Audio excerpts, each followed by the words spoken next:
Welcome back to the Red Dice Diaries, and this is a short video response to Hamenopi's video about bad players that he recently put up, and you can see that by clicking on him there.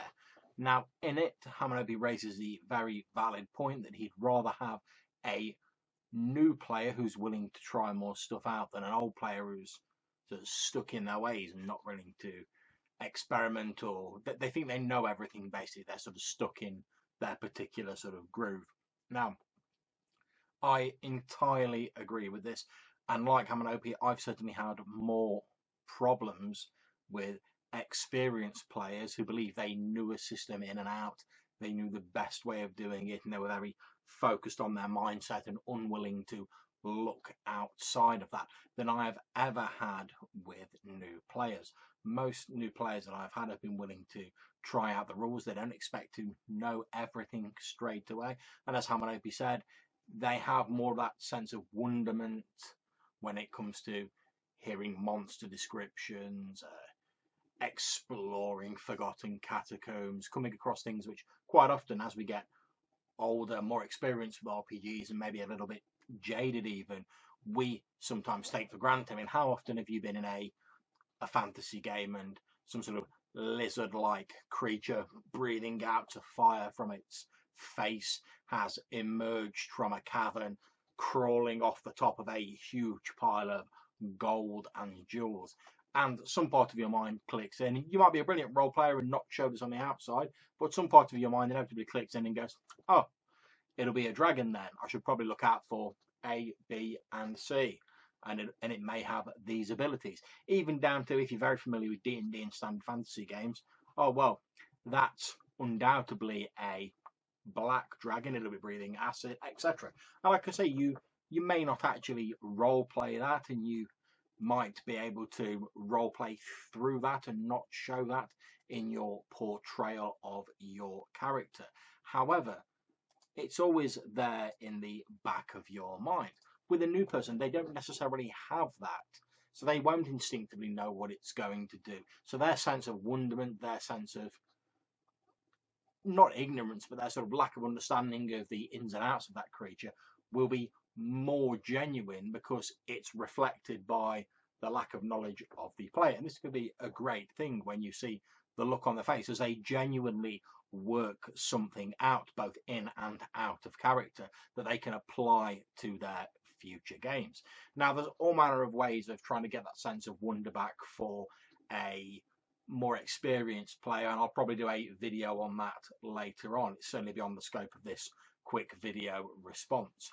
However, I would say that for me, I'm not going to use the phrase bad players, because I prefer to use the term static players, because I think the only time a player or a GM even is really beyond any form of help is when they reach that point when they decide, well, I say whether a player or a GM, they reach that point where they go, that's it, I'm the best I can be, there's no way I can improve my role playing or my ability to run a game, I know everything that's worth knowing, that's it, done.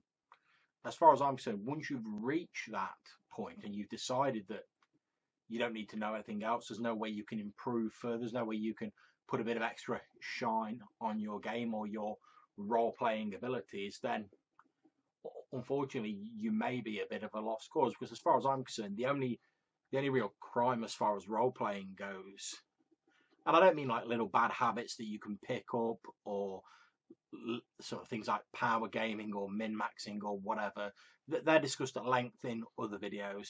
As far as I'm concerned, there's always more you can learn, whether you're a player or a GM. You can always improve your abilities.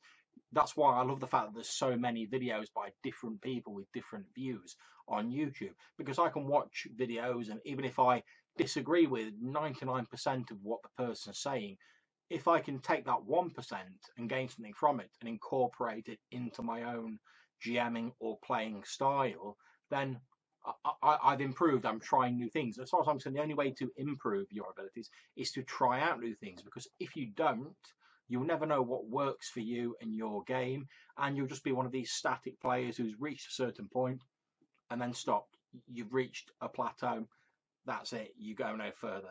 And as I say, as far as I'm concerned, there is always, even if it's only tiny steps, maybe you're just putting a bit of extra polish on your abilities, or maybe you're refreshing some things that you used to know that have fallen by the wayside. There is always a way to take ideas from other people, or maybe ideas you've had yourself, try them out, find out what works for you, incorporate them into yourself, and improve your gaming style further.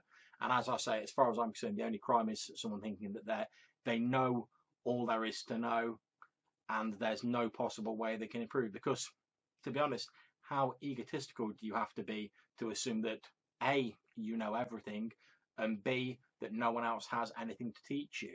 As far as I'm concerned, there's no crime being ignorant of certain things, as long as you know that you don't know everything.